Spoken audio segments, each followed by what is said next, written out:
for Brew at 2. So welcome everybody that's been sat patiently waiting for us to be back on air. So I've had my memory on, trying to remember what it is that we actually do at Brew at 2, because believe me, I've forgotten more than you've remembered in the last few months.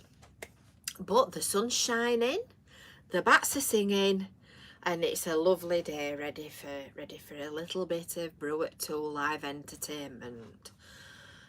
So before we go any further, can you hear me properly? Is everything as it should be? Is it streaming? Is it clear? Is it all okay and good to go? Because as I said, I'm a bit fuddled. I'm kind of wondering. Oh, thank you, Josh. Thank you. You might see that Josh has made a £1.99 donation. He sent a super sticker which says thanks. So if anybody else feels like they would like to donate a shekel or two, there's a little $sign at the bottom of the thing, and that's how you do that. Can you hear me, mother? Can you hear me, mother? So welcome everyone to Brew at 2. So this is the Visit Fylde Coast live stream, and it's lovely to see so many of our regulars on the chat already. So I've got the big writing version on the side here, so I'm going to just read a few names out. So we've got John, Christine, Daniel, Linda, Anne, Bruce, Kat, Stella. Oh, Elaine's there. Hi Elaine. Elaine was in the hospital at the same time as Krista. I don't know. Cyril, Andy, Jane Kelt, Eric, Diane Shepherd, Stephen Gately, and what Mandy made next. I'm not sure what Mandy's making, but I'm intrigued. Jay in Fleetwood, Philip. We've got Keith and Bren, Bobby, Josh, Janet, Lorraine, Lady Helen, and Sue and Phil. So there's all the regulars are all right at the beginning of the stream. So well, what have we got to say today? Well, you lovely people will have already heard the latest update on Chrissy. So I'm not going to repeat myself again, but boy have we had some laughs. So there's Mandy makes quilts, crochets, knits and cross stitches. Very interesting. I won't be repeating myself and telling you what we've told you already, but there'll be quite a few Chrissy moments in today's video, because at the moment that's what my entire world is revolving around. So if you're new here, if it's the first time that you've arrived at Brew at 2 and you're wondering whether on earth you've arrived on a parallel planet, yes, you probably have. But this is the weekly chat live stream that we always did every week on Visit Fylde Coast. Oh, thanks, Jay. That's lovely. Thank you ever so much. Glad Brew at 2 is back. Well, I am actually. I'm glad that things have settled down enough to kind of, settle down enough to be able to do this and to be back. So normally we would go out doing videos and making all kinds of interesting content about all kinds of interesting Fylde Coast things. But while I've been otherwise engaged, it's been off. Billy Blue Sheepy says, hello from hospital in Lancashire. Accidentally broke my hip running to the chippy, tripping on an uneven flagstone. Oh dear, Billy Blue. It wasn't Cleveley's, was it? Because we've got our paving flags in Cleveley's. They're like that. So what was I saying? As you know, I can forget what I'm saying at the best of times, and now it is even worse. Yeah, so normally we would be out doing videos and making interesting sort of documentary meets chat about various different Blackpool things and Fylde Coast, but at the moment life is revolving around caring duties. But we've started doing our seafront walks again, so if anybody's missed that, you've got that to watch. So I'll try and give you a Scarborough warning in Cleveland when I'm going to go out and do a live broadcast from the beach, but I'm going to try and get a little bit of fat off, because you see we've got to fatten Chrissy up. So unfortunately I'm ending up expanding in all directions. So this is the backpack with all the little trinkets in and the batology. Yes it is. Yes it is. So let us begin. So you may be wondering, if you're new here, why it's called bats. Well, Brew at 2 spells bats, you see. So we've all got our Brew at 2 mugs, and with characteristic disorganisation, I've forgotten the map, but you'd probably be able to see it at the back of me with my friend here. So this is the bat map. So all the lovely people all over the country that have got bat cups are all on the bat map. So these are all our batty people. So the link, if you want a bat mug, is underneath the video when we finish, but not now because you're watching.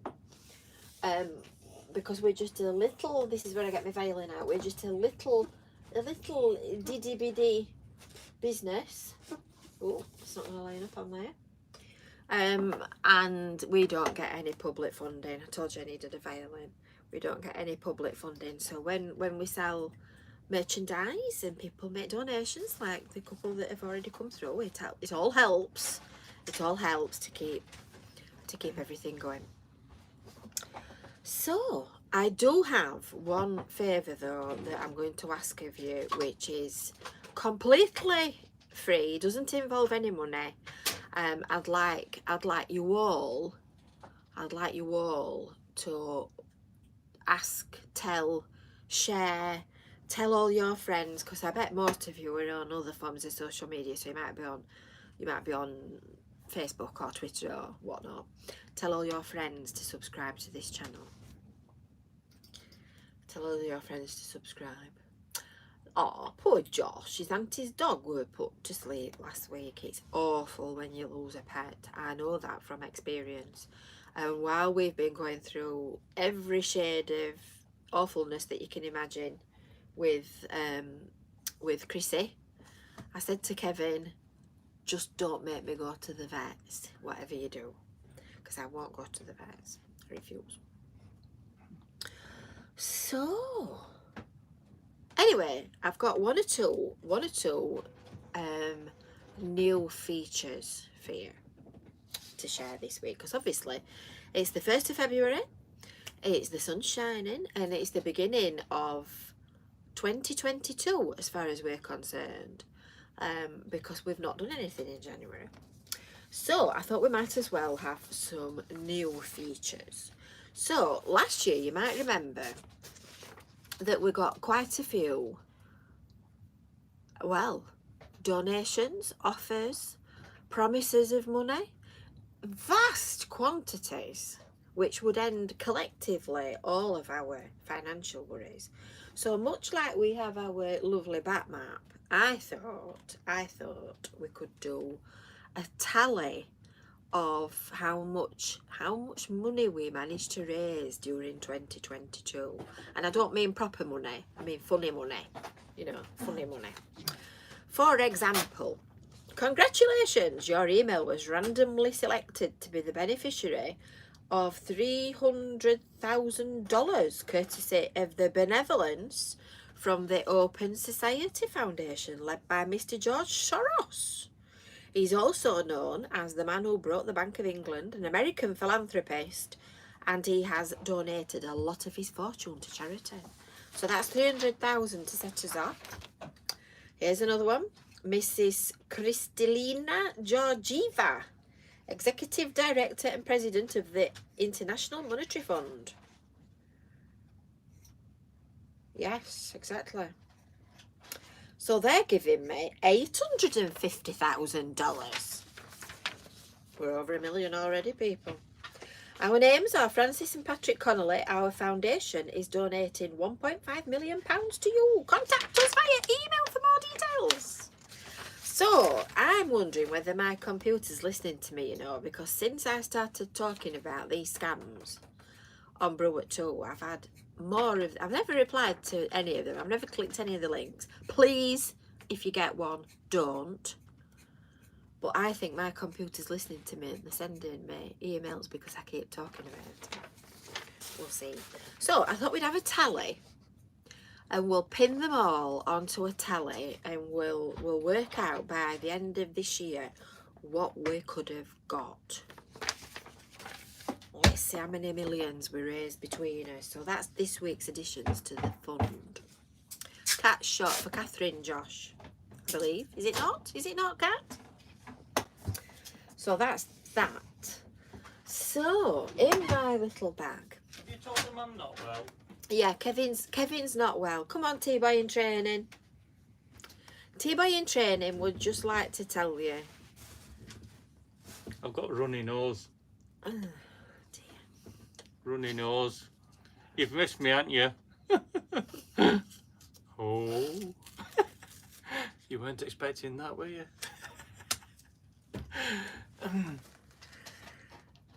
Right. I'm okay. Back in your hospital bed. He's had COVID. My mum came home with a bit of a cough, which developed into a lot of a cough. My eyes are running now. Which developed into a lot of a cough. So we did a COVID test and she got COVID. So then, of course, twin had to get COVID as well. Myself and T-Boy, we're fine. Myself and We're just doing all the work. Isn't that right, T-Boy? We just feed them and They're, keep them. they're made of stronger stuff. We're made of stronger stuff. We're made of stronger stuff. So I just hear something in my little backpack which reminded me of my extensive visiting experience to hospital, and this nicely brings us on to the next thing on my list. The Bristol stool chart. The Bristol stool chart. We can't go back to bats without having a bit of toilet talk, haven't we? Bit of toilet talk. And if you remember, we've even got a toilet to go with the stool chart. So, anybody that's been in hospital will know that everything that goes in and everything that comes out is logged and monitored because they need to make sure that you are functioning as you're supposed to do. So, I was looking through the book one day and somebody said something about, because she started off with a little tiny ring binder and ended up with a liver arch file. So in this folder, I don't know how they ever do any nursing for doing administration actually. So in this folder there's a chart for what you've eaten, what you've drunk, whether or not you've been out of bed, whether you've been to the toilet, what your measurements are, your blood pressure and your sats and all that kind of thing. So on the back of the page where they're measuring whether or not you've been to the toilet, there's this Bristol stool chart. So she said to me, oh, we use that to, hi Trevor. Oh, that's lovely. Thank you ever so much. Wonderful to have you back, he says. She says, we use that for measuring pulse so that we can relate it back to the doctors, because they ask us all these questions and they always want to know everything about the health and well-being of the patient. And I just smiled to myself. And I thought, currently we've got 100 people watching this. I thought there's 100 others of us that know all about the Bristol stool chart, don't we? Yes!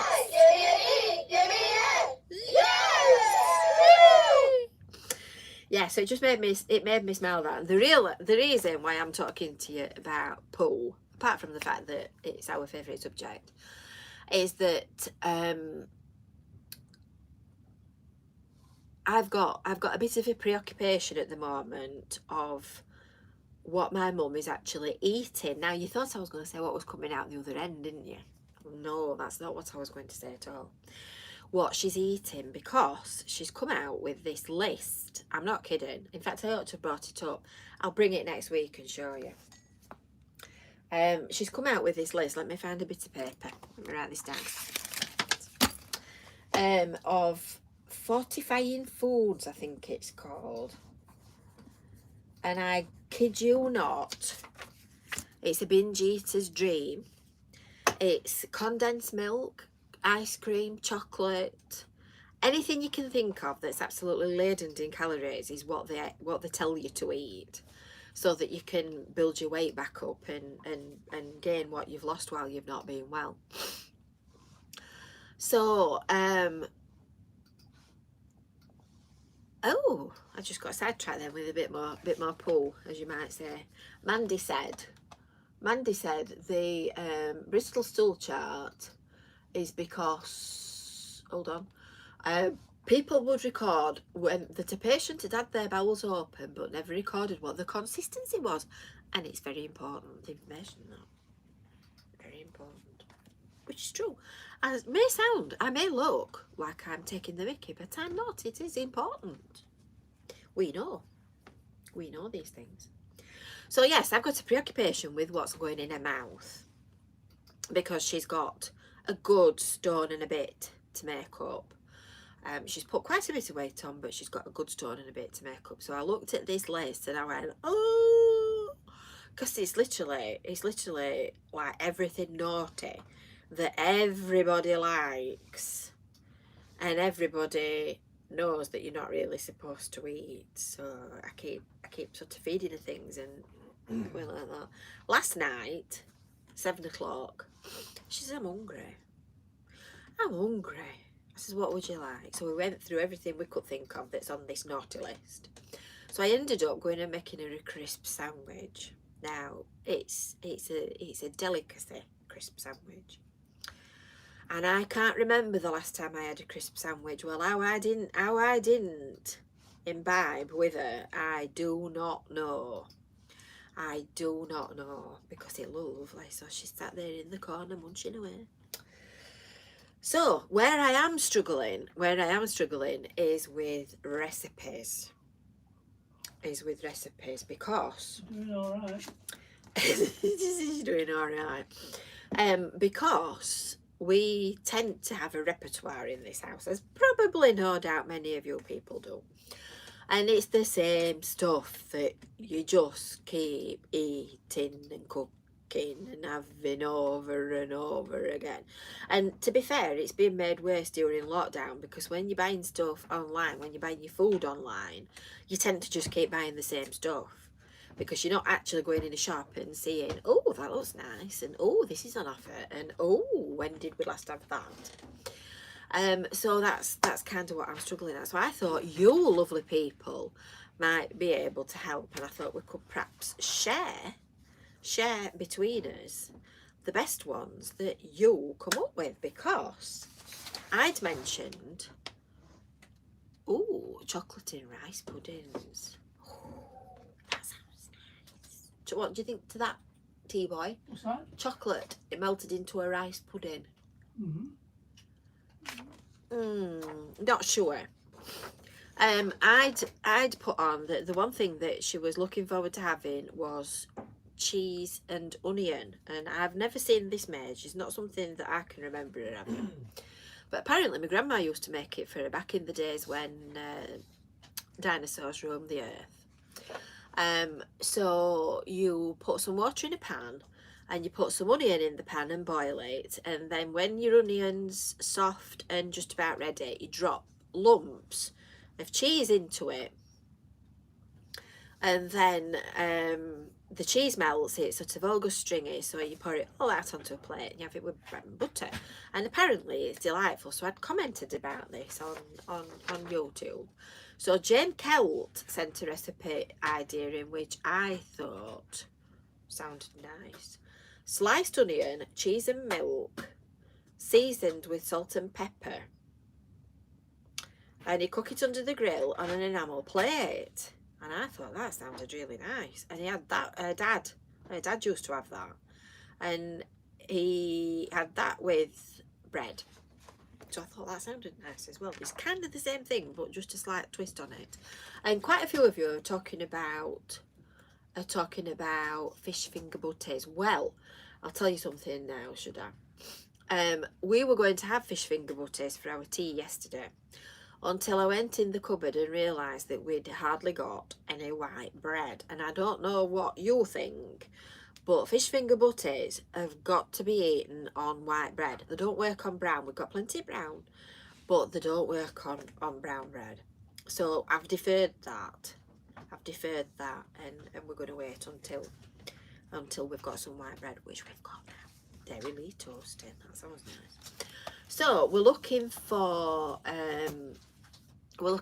kind of snacky type things and main meals. So if you've got any unusual nice recipes, send them to me. So it's email jane@therabbitpatch.co.uk and the address is underneath as usual. There are quite a few recipes actually on Visit Fylde Coast that I've photographed and put on as I've made before, but we're looking for kind of, you know, tasty normal stuff. In fact, I'll tell you what I did last week. I've got a new frying pan. And it's one of those that's got that it looks a bit like stone. It's not an enamel one, it's like, looks a bit like stone. Yeah, cheese toasties with Branston. Cheese on toast, nice with Branston pickle. So to be fair, I've been slapping everything in frying pan. So we'd had some wraps one day, and there's 8 tortillas in a packet. So there's only 4 of us. Sorry, 4.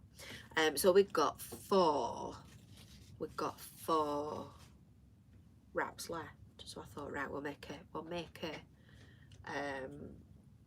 a sandwich. We'll make a sandwich out of that. So I thought, might be nice, warm, might be nice, kind of toasted. So I got the frying pan out, the magic frying pan, and I put some cheese and tomato and spring onions and some Branston pickle on the sort of middle of a tortilla, and put it sticky side down in the frying pan, because this sparkling new frying pan's very non-stick, until it sort of warmed up and crossled up and all started melting, and then caught it quickly and turned it the other way up, and then sort of folded it up and gave it a cook, and that was very nice. Ham and cranberry sandwiches, Angel Delight. Angel Delight, that takes you back. That sounds nice. Ham and cranberry. Have you tried brie and cranberry? That's nice. Crispy has nothing to do with it, but not even mentioned it, but it reminded me of crispy bacon.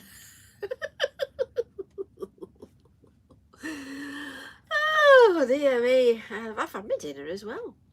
What's cornbread stew, Andrew? Do you mean sweetmeats? Awful. My tea's going cold.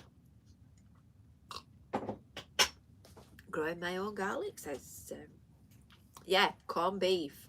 Oh yeah, corned beef. We call it taters and onions, because we're obviously posh at Rabbit Towers. So we cook a pan of sliced onions, potatoes. Just boil them cut them into slices and boil them, and then cook an onion in a frying pan. And then you tip everything in, all the potatoes and the water and everything, you tip them into the onions, and then cook it through with some gravy gravy powder, and then serve it on top of corned beef, and it's really nice. Lashed in brown sauce. It's Branston fruity sauce. Yeah, who feels hungry?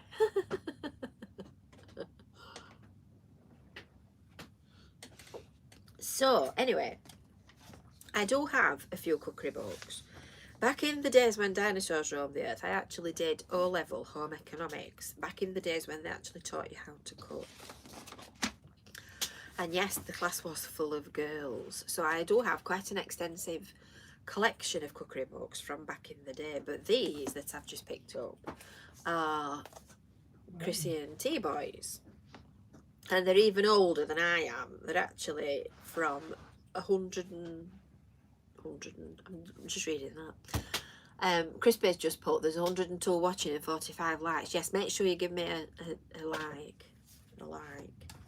So it's all good for the algorithms. 1960s then, books. Yes, so these are from 1965, so they're even older than I am. They're not as old as T-Boy, but they're older than me. And T-Boy in training. So this is what's an O-level exactly? An O-level, Matt, is what they used to do before GCSEs. This is so old. There's no photographs inside it. It's just recipes. Put my teeth in. Swiss goulash. There's some corkers in here. Stuffed veal. Ooh. Sole Suzanne. I mean, if you tried to buy sole today, you'd be taking a bank loan out. Lobster patties. And this is supposed to be a quick one. Anyway, there's one or two nice recipes in it. But what really made me look, at the beginning, in the introduction, it says, at the beginning of the 18th century, the housewife who could not buy fresh food bought food preserved by the only method known at that time, which was salting. And I sort of raised up in my chair and went, oh, the sexist sods. She was required to use all her culinary skills to create dishes in which the flavour of the food was disguised. And one other little bit in here, if I can just find it, was about When clear the table and wash the pots. yeah, freezing food. And here we go. Some new refrigerators have freezing compartments which are capable of storing frozen food for longer periods. Oh dear me. And then there's a picture look of all the old packets and mixes. Some of them have not really changed since this picture was taken. So there's baked beans, still look pretty much like that. Carnation milk. And the worrying thing is I can remember most of this. I can remember cornflour that looked like that. I can remember custard that looked like that. Goodness me, I'm getting old. Spam still looks like that. Of course, some of that's in my cupboard. So that was that one. And the other one was even better. Listen to this. To many women, cooking is merely another dull routine. Oh, you get lynched if you put that today. Some, however, regard it as an art, some as a science, while for others, it's a hobby. The concise Oxford Dictionary tells us that cooking is to prepare food by heat. Hardly a definition to inspire when we have to cope with cooking 3 times a day for 365 days a year. Goodness me. How times change. How times change. So, email any recipes you've got to jane@therabbitpatch.co.uk. Email address is underneath. So, right. I've got a question for you. I've kept commenting about my hair. Because as you can see, it's, I think it was about, let me just have a look in my book. I think it was about beginning of September when I actually had it coloured last. Afternoon, folks. Nice to see you all. I'm just going to visit the patient. It's just going to visit the patient. When did I have my hair done? It must have been September. can't find it. Roundabout then. So as you can see, it's kind of like getting desperate for something doing with it. So I've resisted Senga. I've resisted the temptation to chop at my fringe with the scissors. So it's quite long. It's down to about there now, and it's driving me up the wall. So the question is, people, what do you think? Shall I grow it out so that I can fasten it up, which would look pretty much like that? Or shall I chop it into a fringe? What do you think? See, the problem is if I have a fringe, I still go like that and push it out of the way because it annoys me. So, what do you think? What do you think? Shall I chop? To chop or not? To chop or not? Hey, Josh says, shave it all off like Miley Cyrus. It wouldn't have taken me much. It wouldn't have taken me much to have walked in the hairdressers and cropped it to that length. John thinks I should have a purple rinse. You can actually do that with purple shampoo. Anybody that fancies a little bit of a mauveness, you need some purple shampoo. It's what you buy to make blonde hair less brassy looking. What Mandy made next thinks I can get away without a fringe. It's when you get past a certain age. Grow it out, it suits you off your face, says still. I think I might persevere now. No. Lady Helen says no. No what, Lady Helen? No fringe or no to cutting it? Not? No, I'm not having all... Ooh, Diane, no, I'm not having all the lot taken off. I'm on about whether to have a fringe or whether or not to let it grow so that I get rid of it, because it's sort of that long. So I'm about that far off me. Not to cut, right, not to cut. We'll go with not to cut. It don't look lovely. Believe me, it does not look lovely. And you've only got to go out in this wind and it just goes phew, and you've lost it. Mohican, what about that, Mark? Yes. That'd be funny, wouldn't it? So, just speaking about being funny, while we've not been batting, I've been having Teams meetings various times, time to time. So it's quite amused me that I've been sat talking to people in all dead seriousness, and I've had this lot hung up at the back of me. Oh God, I've gone hot. And I've just left them all sat there and waited for somebody to say something, and nobody said a word.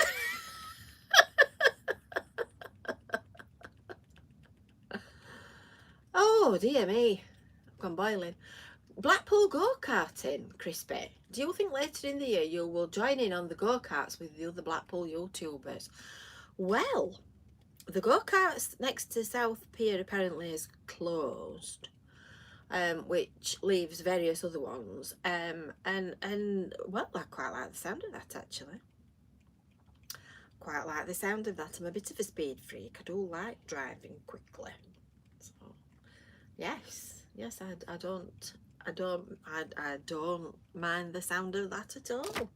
I can feel Kevin going, ooh, at thought of me whizzing round in a go-kart. Am I right? Stop listening. Are you there, T-boy? Hey? Hey? Oh, hang on. It's all right, dear. You just go back to what you were doing. You don't need me now. No, we don't need him, do we? No. We were talking about apparently all the Blackpool YouTubers are going go-karting. Huh? So they were just asking whether I'd go. like to go, and I said, oh yes, yes, Have you seen her driving? yes, Yes. yes. Oh yeah. Oh yeah, yeah. And I said I can just imagine Kevin sitting in that corner going, at the thought of me going go-karting. She goes go-karting when she goes for the shopping every week, I'll tell you. Cheeky thing. Come here. Hello. Oh, I bet you've missed that. Oh. Yeah, exactly. Oh. Please visit Chris Higgins. Yes, I will do. I will go and visit Chris Higgins.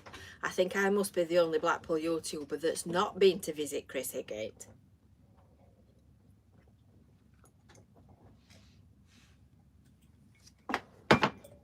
Hold on, I better not add that, had I? But yes, I will go and see him. Oh goodness me, I'm trying to keep up here. It's all happening.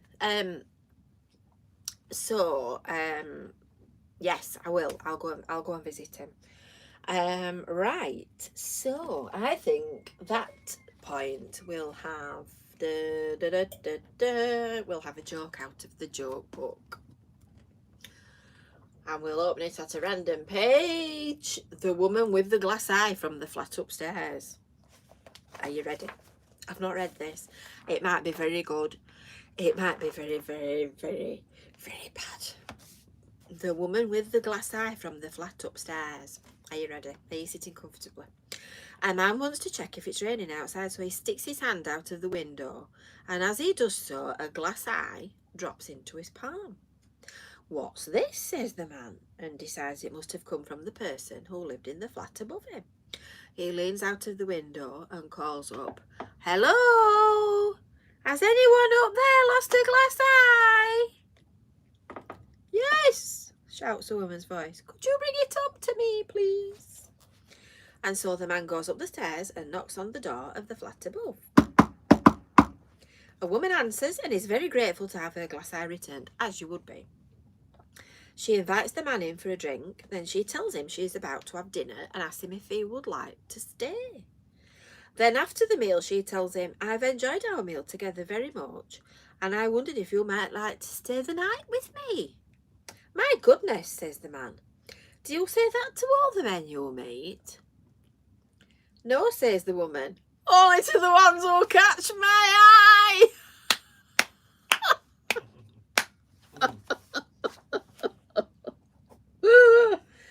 Boom, boom.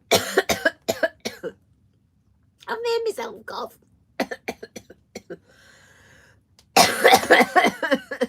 Just a minute.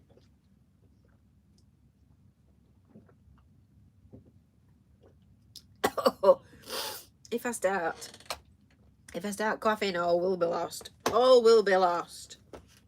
You see, they're not that bad. They're not bad. Not bad at all. Right, moving on. My back bag is perched on a box. Now, is Graham with us? Graham Rigg? Are you with us, Graham? Graham! Are you there? Is Graham Rigg there? Hello? I just have a sip of water while we're seeing if Graham's in there. Hello, Graham. Oh, I just nearly dropped my cup.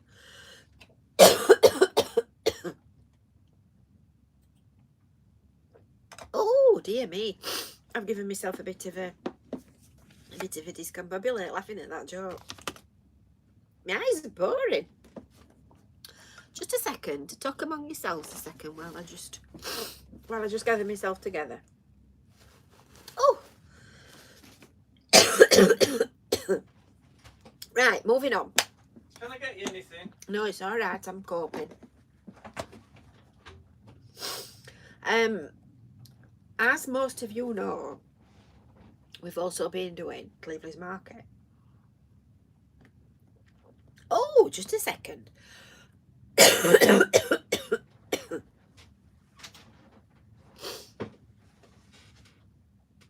And that is another story in itself. So if you tune in tomorrow morning, I'm going to do a live broadcast from Cleveland's Market, and the title of it is going to be The Trouble with Cleveland's Market. Because it's been challenging, to say the least. Anyway, it's been lovely that so many of you have popped in before obviously we popped out to say hello and drop things off and One or two of you brought Christmas presents, which was lovely, and cards and things like that. Anyway, we're getting back into the swing of that, so I am thoroughly intending to go to the market tomorrow, while T-Boy in training is still in a little bit of quarantine. Anyway, Graham Rigg turned up one day just before Christmas while Kevin was there, while I was visiting Chrissy in hospital, and he brought this box. Just before I forget, Crispy's just mentioned about Bonny Street Market closing. And I'm not surprised at all. I'm a bit surprised that they've done it as quickly as they've done it. But I'm not surprised at all, because that is going to be part of the Blackpool Central development. And it sounds like they're starting on the car park, the multi-storey car park, anytime now. So, being partial to a building site, my best guess is that they're going to use the old Bonny Street Market as the site compound. Now, that is no more than a guess, because they'll need somewhere to put all the cabins and work stuff and all the rest of it, the welfare cabins for the workmen, while they're actually building things. So I think it might be for that, but we'll see. All will be revealed, and you never know. I might even get to Blackpool before much longer, if I can persuade one of my two T-boys to take over caring duties for the day. Could be fun. Somebody's going to have to do caring duties tomorrow while I'm not in.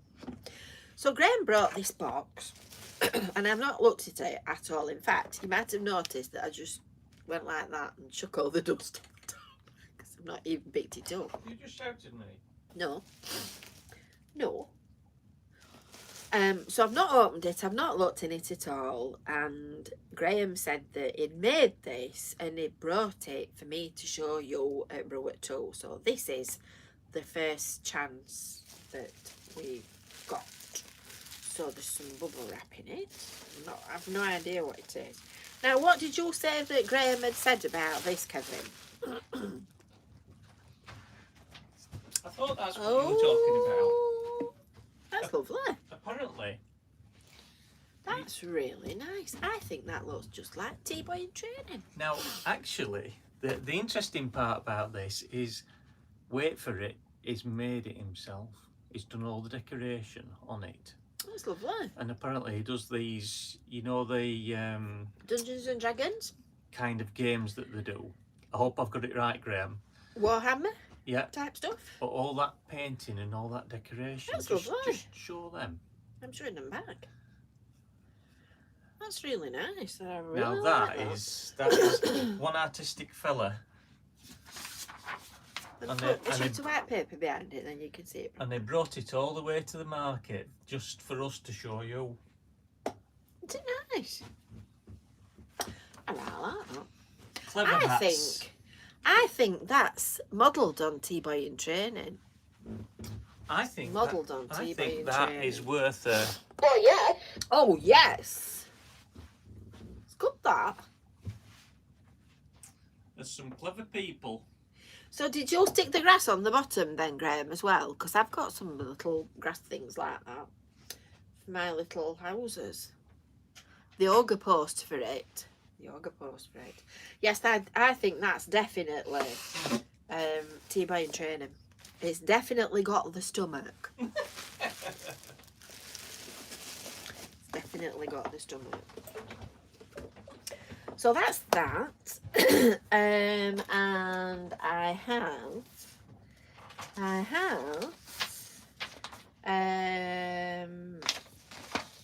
a poem from John Hitchin. Now this came to me on the 8th of December. So you can tell it was actually the 23rd of November when we did the last bats. And Chrissy went in hospital the first time on the 24th. So that's some time ago. So I've got a poem for you from John Hitchin. This has been sat in my drawer all that time since then. And it was about the Starflyer ride, that big whirly thing that they had on the seafront in Blackpool. A brand new ride has come to town. They call it the Starflyer.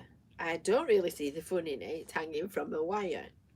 Our local starman's been on it. In fact, he's been on twice. I'm sure the view from the top of it will be very nice.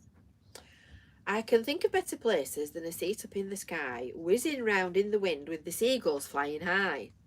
It must be absolutely freezing if you brave the winter nights, being stuck up in the air looking down at Blackpool sights.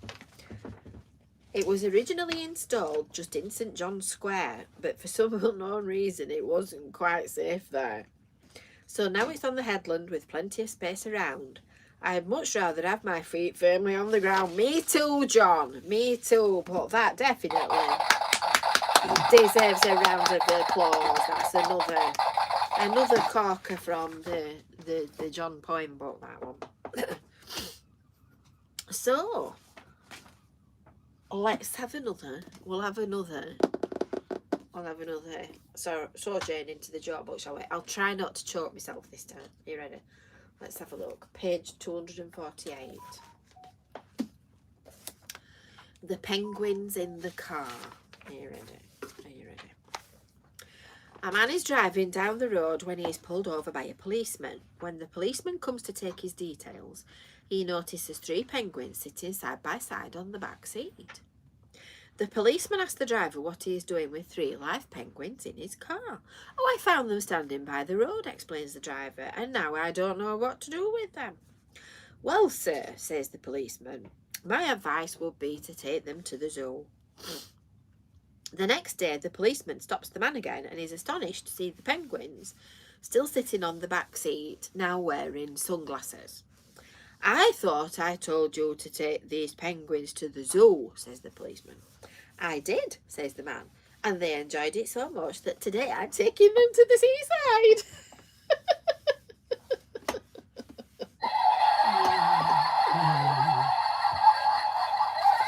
I knew what was coming.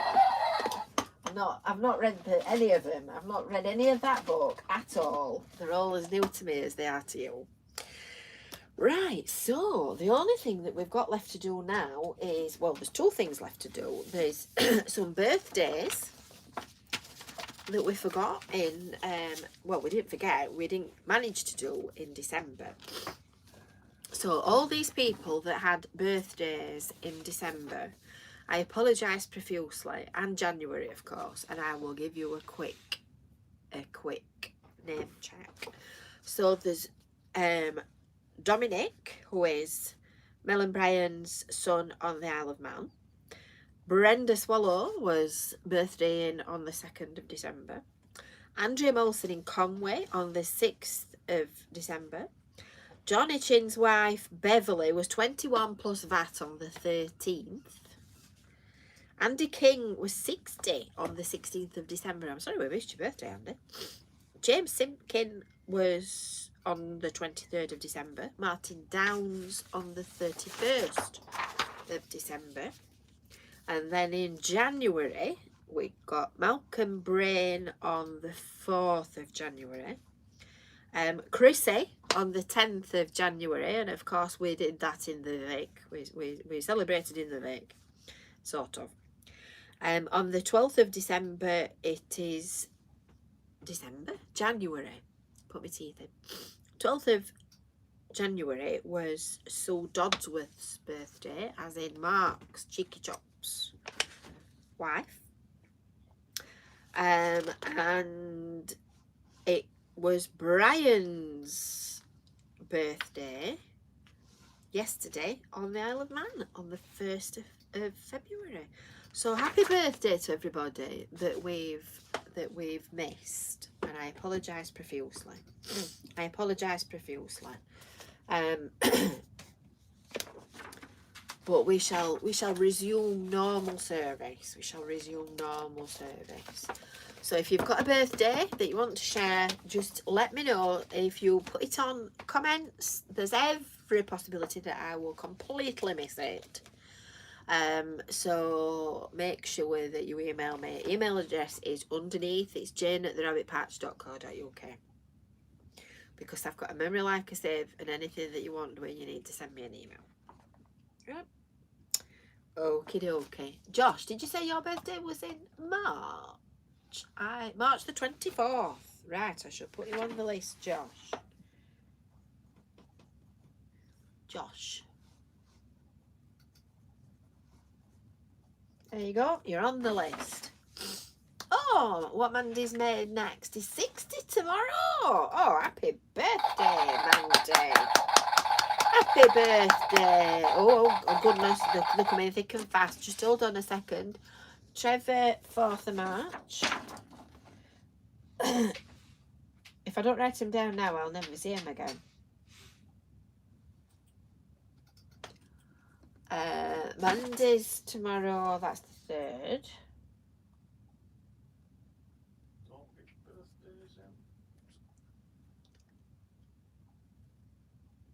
Christine, why don't we all celebrate Brew at Tool birthday every year from whence you commenced? Yes, we do. We did. We did last year, didn't we? Hi, Brian.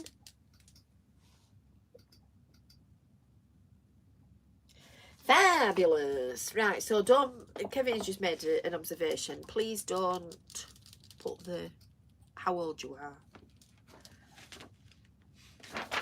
Tuesday 22nd, Richard. Tuesday 22nd. Oh, my boy next Tuesday oh, he's 22. I see. I'm with you. Yeah, I'm with you. Right, there you go. Right. I think Mark's just going to get himself into trouble. I don't think your wife is 70, is she? Surely. Surely not. Right, people. Given the fact that I hadn't got a clue what I was doing at 1:30, I think that's gone reasonably well for getting back into this swing. So all that remains to do now is to end on our swan song, and of course our favourite poem. Thank you ever so much for joining. Thank you ever so much for joining us, and ever so much for being patient and sticking with us and waiting until we've come back. This week there is also a blockbuster film coming out from Chrissy. You'll enjoy this one. So without any more ado, I will bid you a good day, and we will finish on our And I would just like to say thank you to everybody who supported Chrissy. Yes, You're all marvellous. Exactly, I agree. So without any more ado, we will finish on our swan song on Smile by Spike Milligan. Smiling is infectious. You will catch it like the flu. Hold on, I've just realised. Sorry. Didn't put the glasses on, did I? Didn't put the glasses on. Smiling is infectious. You'll catch it like the flu. When someone smiled at me today, I started smiling too. I passed around the corner and someone saw my grin. And when he smiled, I realised I'd passed it on to him. I thought about that smile, then realised its worth. A single smile, just like mine, could travel round the earth. So if you feel a smile begin, don't leave it undetected. Let's start an epidemic. Quick! Get the world infected. See you next time. Bye for now.